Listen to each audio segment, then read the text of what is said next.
Hello everyone, welcome to the channel. So today we will going to discuss the second chapter of digital signal processing, that is efficient computation of DFT. My name is Kotresh Murali, working as assistant professor in the Department of EMC, SDM College of Engineering and Technology, Dharwad. Let us start the session. Here are the contents that what we are going to discuss in this particular chapter. First, we will learn the fast algorithm for DFT computation, that is radix to FFT algorithm, and under radix to FFT algorithm.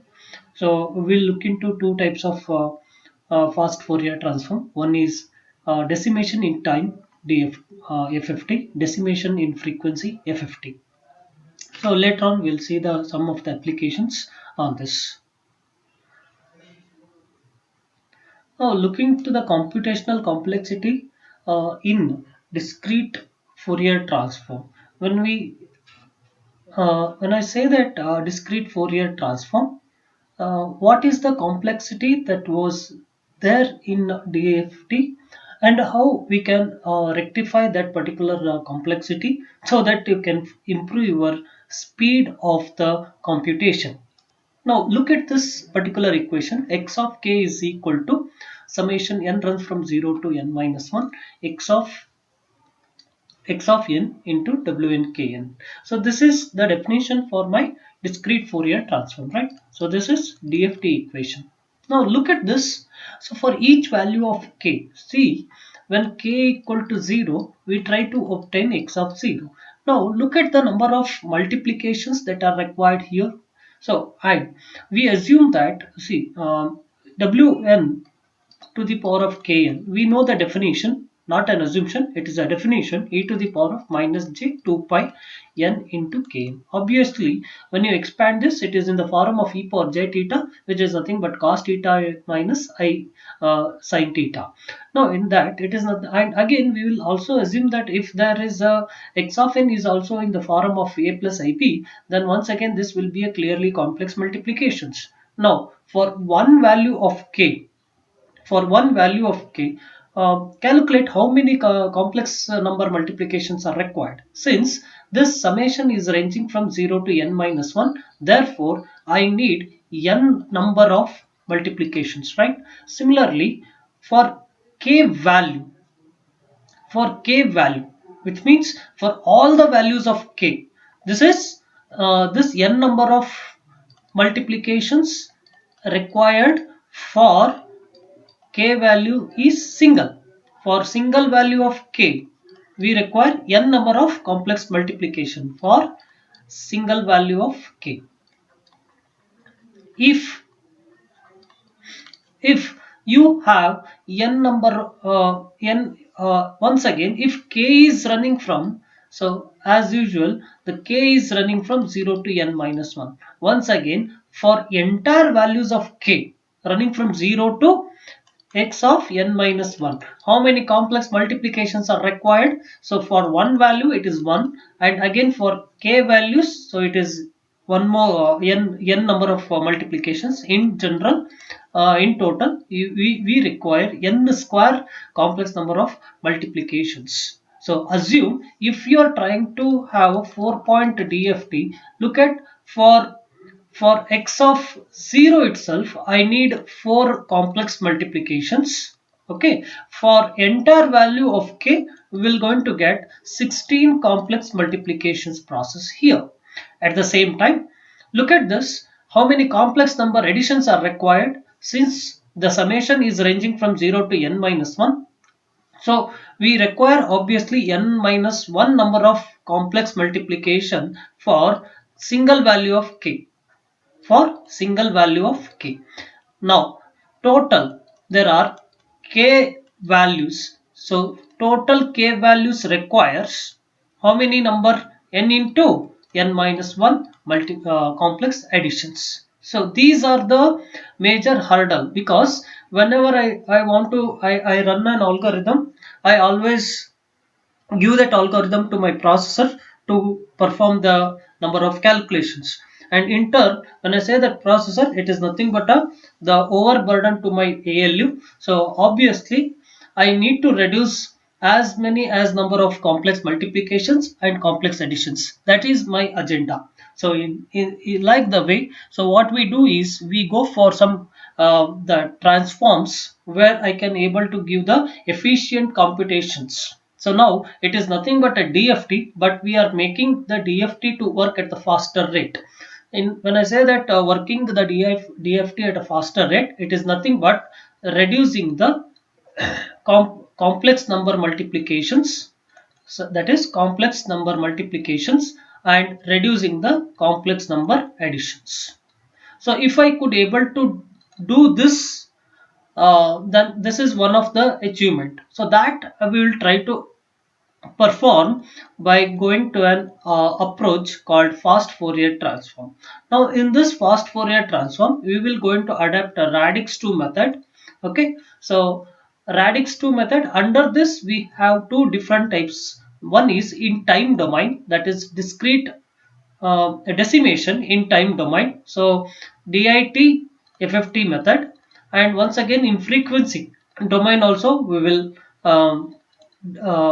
we can go for the fast Fourier transform approach. Hence the other name is DIF FFT method. So both are radix 2 method. I will tell you why we call it as a radix 2 method. Once we take an approach of radix 2, so what is the base like, so which will be in terms of power of 2, right? 2 power n, right? So obviously when you look into the complexity reduced, so which will be of the order in terms of log value, right? So in such a way, almost my computational efficiency will be of the order log of n to the base 2. So that's how we try to obtain the efficient computation of discrete Fourier transform. So directly I will go to the derivation, how actually we try to reduce the number of complex multiplications and complex additions. Now what I told you, the first method is the decimation in time and fast Fourier transform. So what we do in time domain, when I say that time domain, I consider my input signal to be x of n. So x of n, I go for decimating this sequence. So what do you mean by decimation? It is nothing but a divide. So here, hence this approach is also called as divide and conquer approach. X of n is consisting of some inputs like this. So from 0 to n minus 1, right? So now I go for decimating in terms of time domain. So when I say that decimating, so it is nothing but I try to split this x of n signal in terms of even signal and odd signal.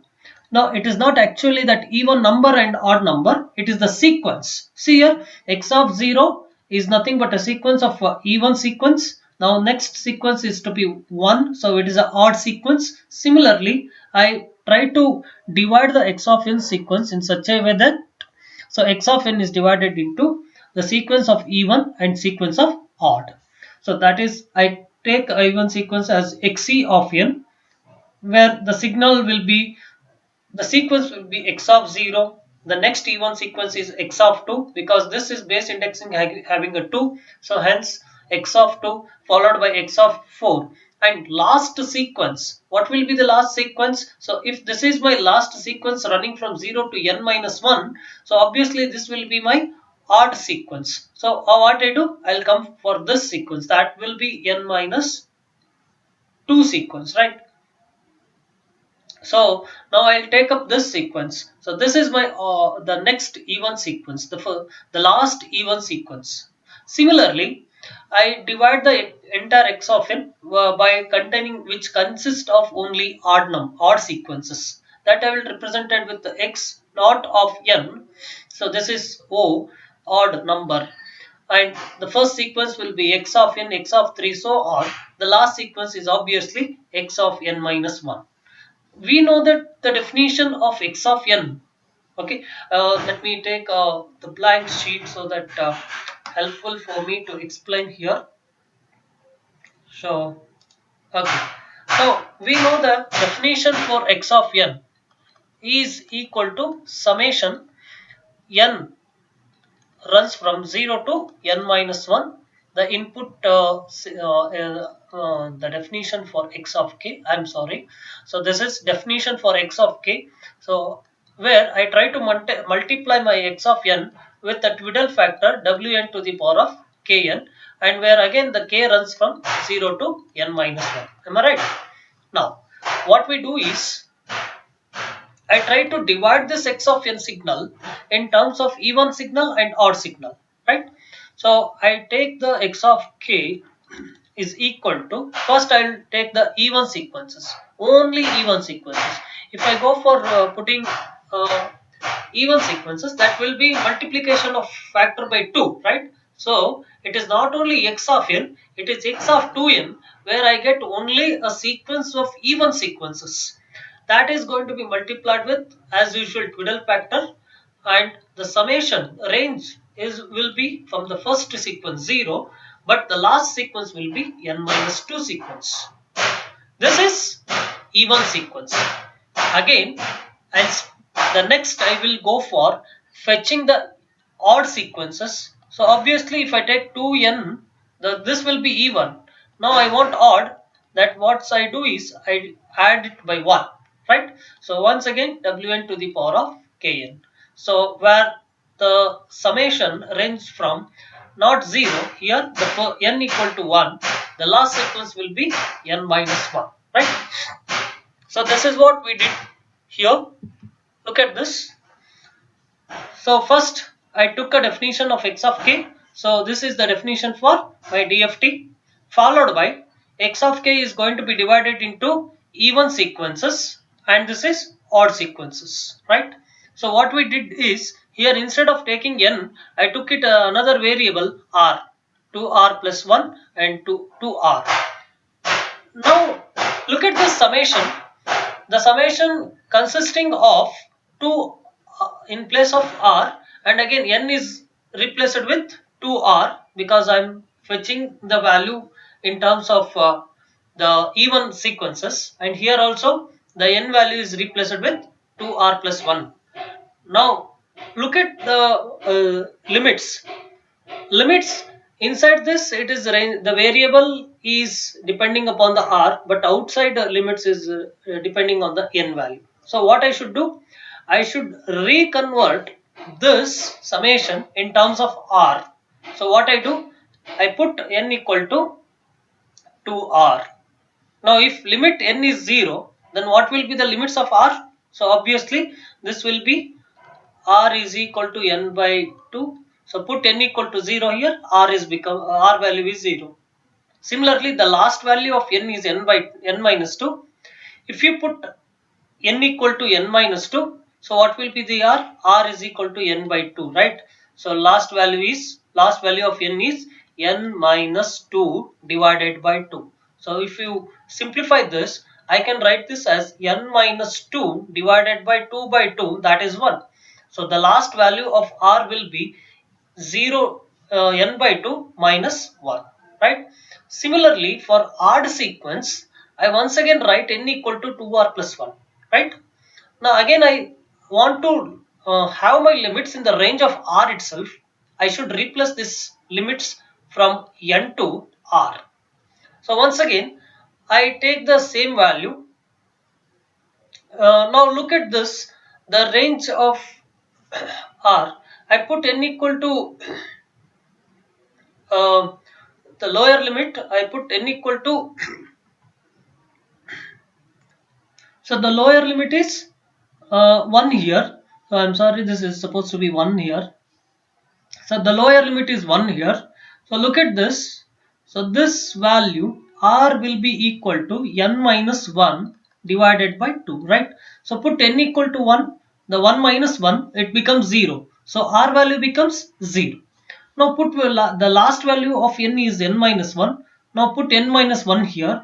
So again when you put n minus 1, so this is n minus 1 in the place of n minus 1 divided by 2. I can simplify this in the form of n minus 1 minus 1 minus 2 divided by 2. Again it is in this form itself. So the last value of r will be n by 2 minus 1 itself. So once again I put these limits in this equation. So now x of k will be summation r equal to 0. The highest value is n by 2 minus 2. Okay, then n by 2 minus 1. x of x of as usual 2r plus wn to the power of 2kr plus, look at this, I multiply this value here. Take this wn to the power of k into wn to the power of k in 2r, right? So this is how I can write this.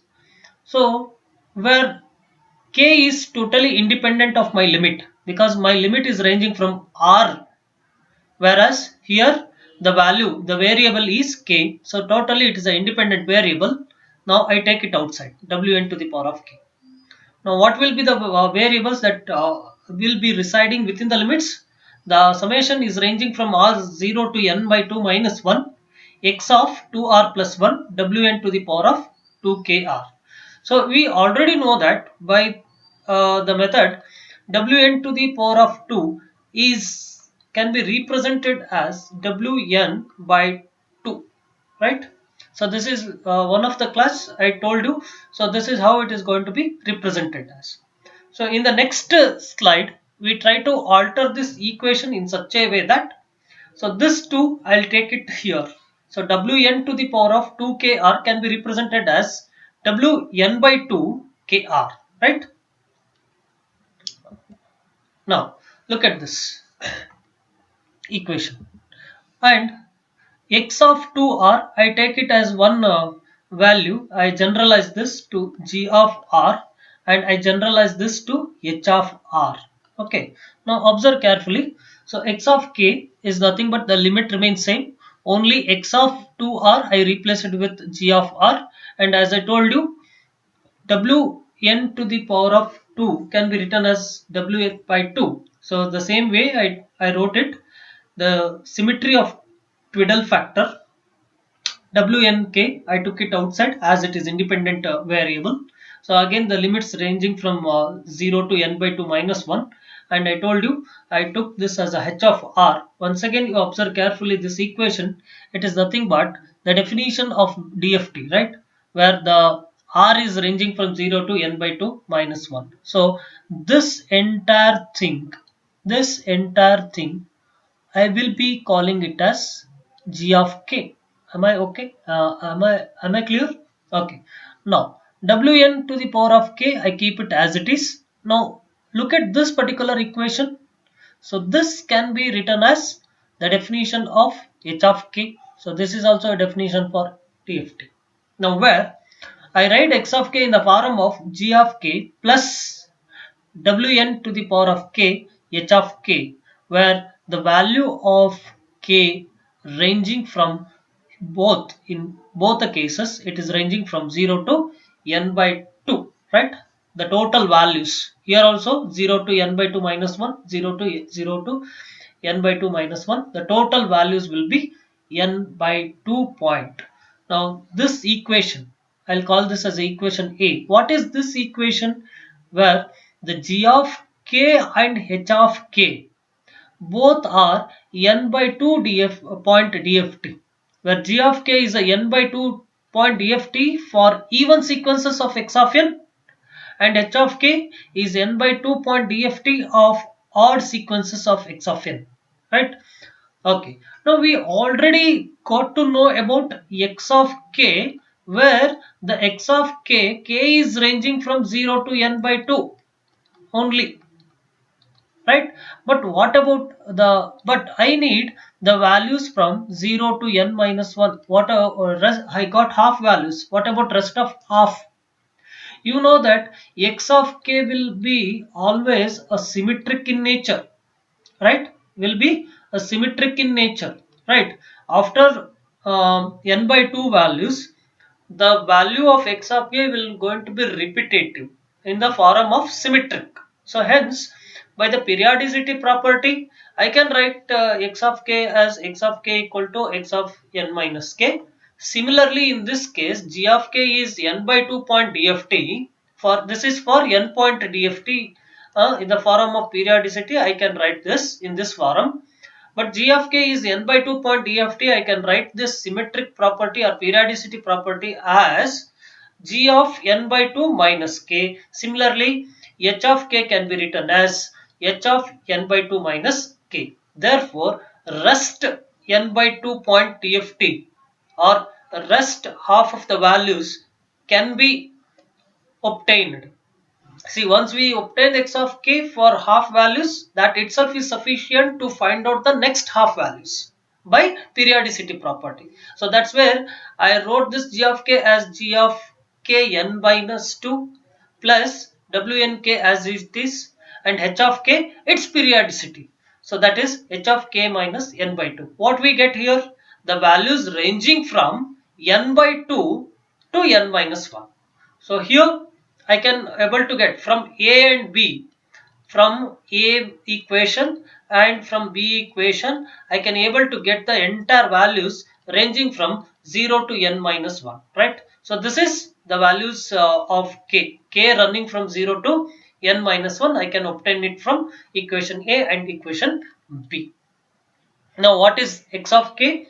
X of k is the DFT. What we did? We divided that x of n in the sequence of odd sequence and even sequence. I found out the even sequence g of k, that is even sequence of x of n's DFT, by applying n by 2 point DFT. Instead of n point DFT, I got it through n by 2 point DFT, which means that if x of n is 8 point DFT, I got x of k through g of k and h of k by only computing 4 point DFT. Understand this? Okay. Now look at this example. Suppose n equal to 8. X of k values, how do you calculate? It is x of 0. Look at this. First half values are calculated from A. X of 0, g of 0 plus n equal to 8, n equal to 8.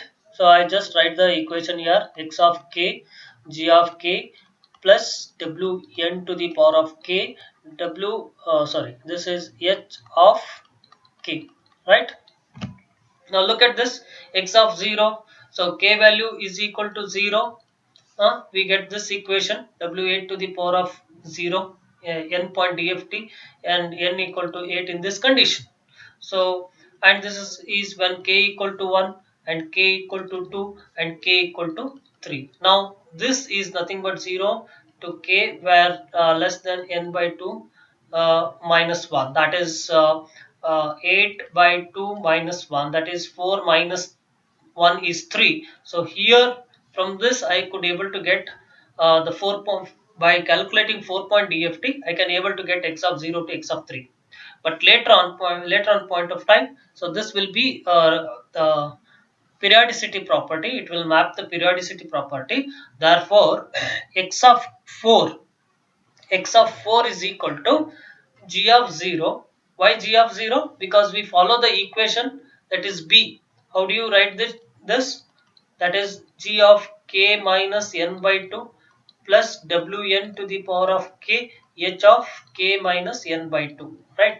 So when you apply k equal to 4, what happens here? So this will be 4 minus 8 by 4. So once again, this is nothing but 2 ones are 2 fours are 4 minus 4, it is nothing but g of 0 here. Similarly, wn, which is nothing but 8 point dft, what is the k value in this case? It is 4, fourth value. Then h of, once again, 0 itself, because k minus n by 2 gives me 0. So similarly, if you calculate x of, when you apply k equal to 5, x of y equal to g of 1 plus w8 to the power of 5, h of 1. Similarly, x of 6 and x of 7 are going to be calculated. Now, one of the very important point that what I would like to say is, look at this. We have w8 to the power of 0 to w8 to the power of 4. 3, and in from the equation A, from equation B I am getting W8 to the power of 4 and W8 to the power of 5, W8 to the power of 6 and W8 to the power of 7. Now what, since it is a symmetric, Twiddle factor have a symmetric property. I can write Wn to the power of n as 1. How do we write this? Wn to the power of n equal to 1. So observe carefully. So I can write this as e to the power of minus j 2 pi n k into small n. What is there in the place of small n? It is n. So n and get cancelled. So what we get? E to the power of j 2 pi k. What is e to the power of j 2 pi? It is nothing but cos 2 pi minus sin 2 pi. Sin n pi is always 0. Cos of 2 pi is nothing but 1. So Wn to the power of n, which is nothing but W8 to the power of 8, W4 to the power of 4, W16 to the power of 16, always will have a 1. Now, Wn to the power of n by 2, Wn to the power of n by 2. That's where I told you, that is W2k can be written as n by 2. So now look at this, Wn to the power of n by 2. So e to the power of minus j 2 pi k 2 pi n k into n by 2 in place of kn. So n get cancelled, 2 ones are 2 twos are. So sorry, 2 and 2 get cancelled. E to the power of minus j pi, that is what we left here. So it is nothing but cos of pi minus j sin pi. So sin pi is always 0. So what is cos pi? Cos pi is minus 1. So hence I wrote here minus 1. Is this clear? Now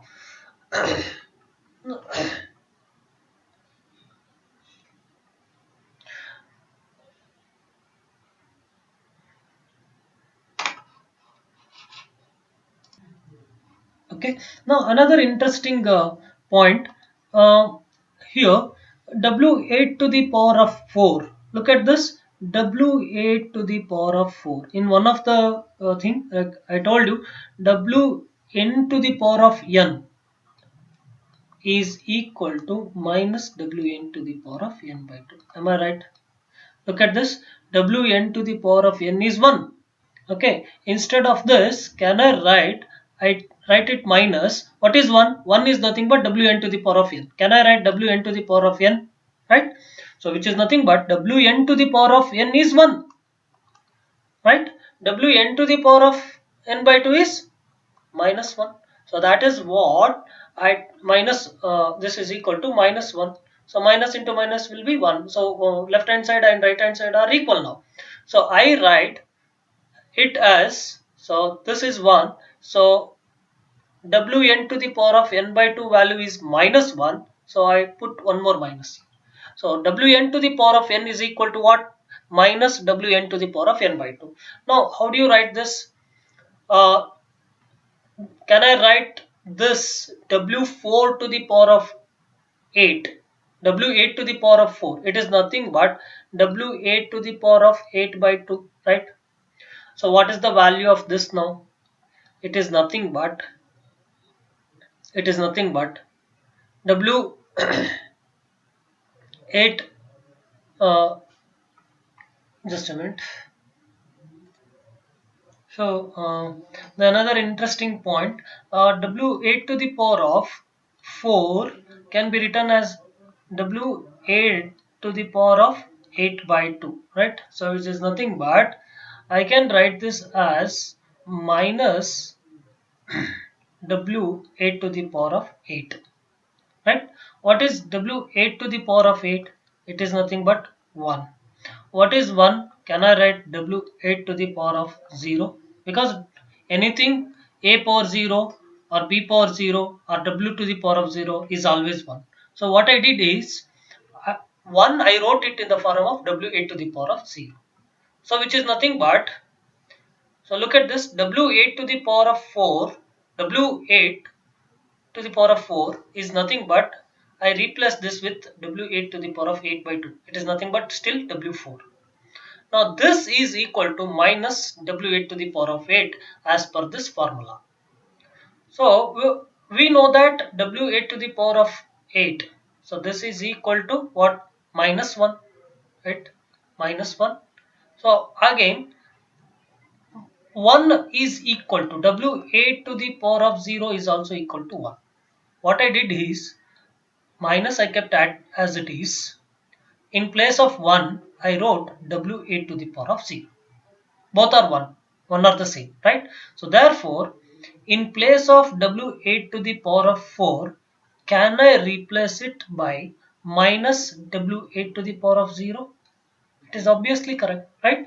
So what we will do is I will replace this, because it is sufficient for me to calculate W8 to the power of 0. I just negate this. I already have W8 to the power of 0. I will replace this. Is this clear? Similarly, I will replace W8 to the power of 5. Look at this. W8 to the power of 5. Take out outside. W8 to the power of 5 is equal to W8 to the power of 4 into W8 to the power of 1. Am I right? What is W8 to the power of 4 now? Right now we have seen it. It is nothing but minus 1. Right? Minus I keep it as it is, W8 to the power of 1. I already calculated W8 to the power of 1 while calculating x of 1. So once again what we do while calculating x of 5. So this is supposed to be replaced by minus W8 to the power of what? Not 5, 1. Right? Similarly, I just move here. Okay, now similarly W8 to the power of 6 is nothing but W8 to the power of 2 into W8 to the power of 4. Therefore this is W8 minus W8 to the power of 2.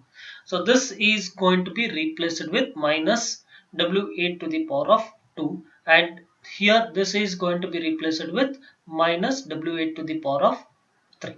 So this is how I try to replace the equation B in the form of with respect to symmetric twiddle factor. That's it.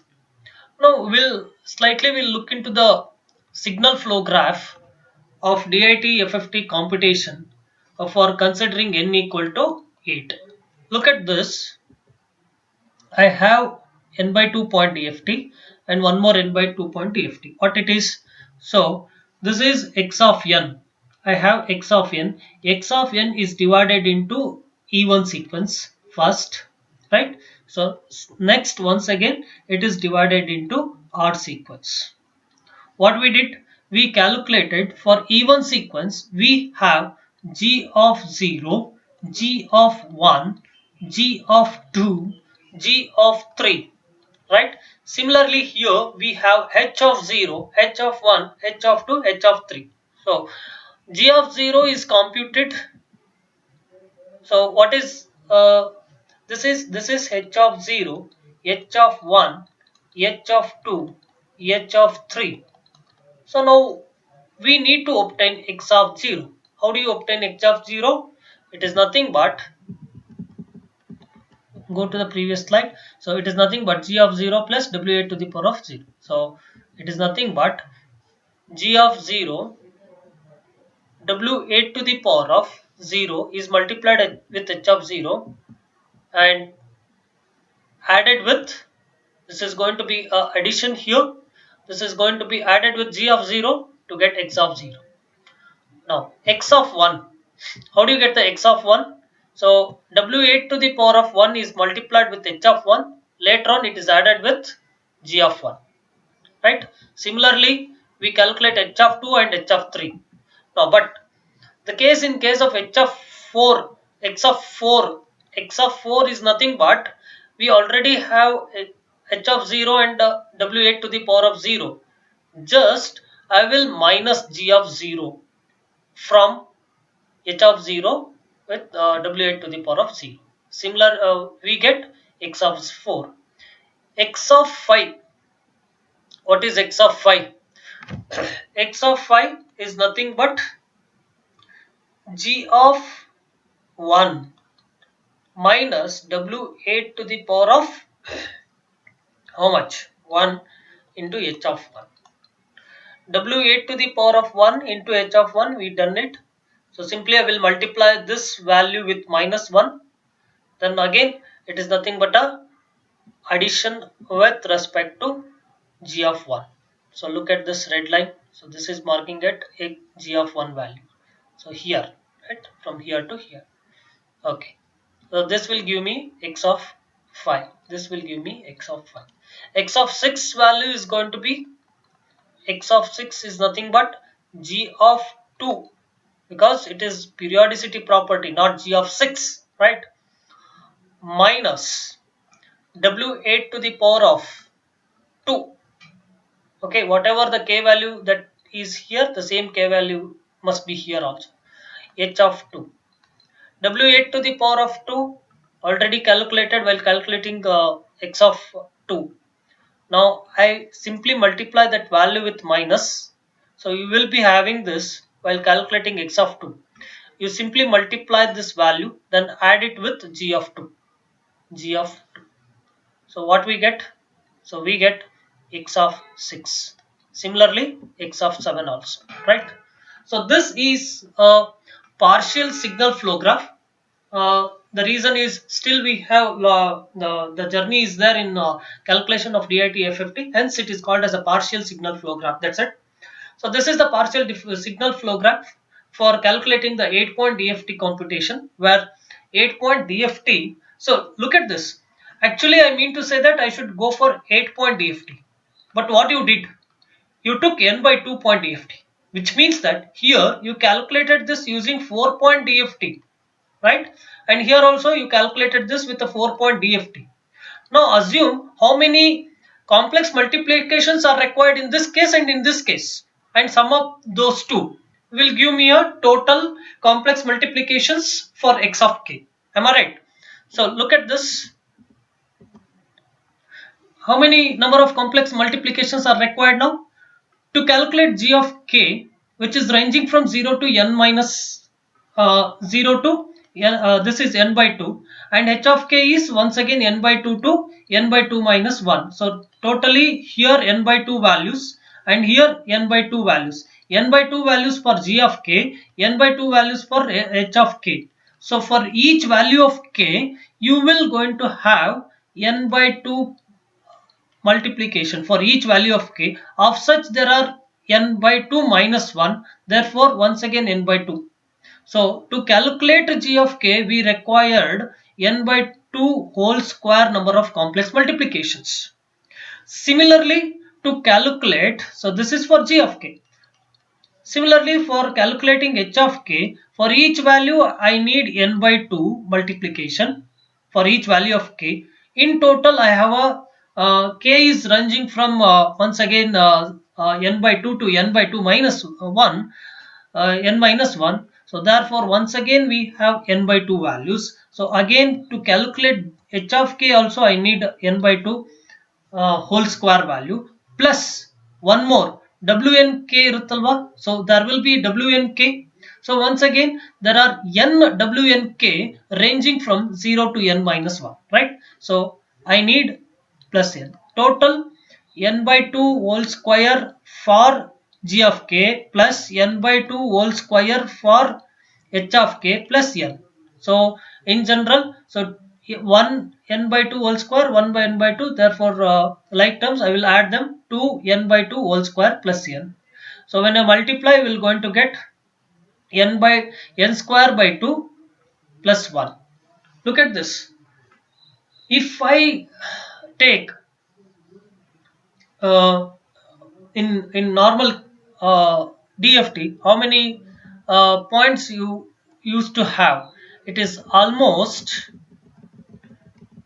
just I'll go back quickly here and I'll show you how many. So you will need n square, right? Here what I am trying to do for complex multiplications, in case of this is what we call it as a direct multiplications, direct computation. So this is called as direct computation. In direct computation we used to have n square, but now we almost 50% I can say, right? N square by 2. Okay, n square by 2 plus 1, right? So there if there is a n equal to 8 point DFT, so it is 8 the 64 complex multiplications were required in case of direct computation of DFT. Now what is the case? 64 divided by 2 plus 8, right?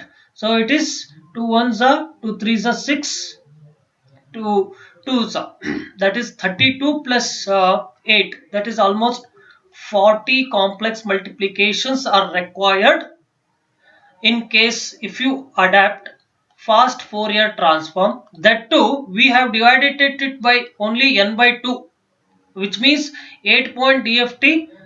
To calculate 8 point DFT we adapted a 4 point DFT. So still I can divide this 4 point DFT, 4 point DFT and 4 point DFT, that is G of k and H of k. I can still divide this into once again 2 point DFT and 2 point DFT, again 2 point DFT and 2 point DFT. Is it possible or not? Yes, it is possible.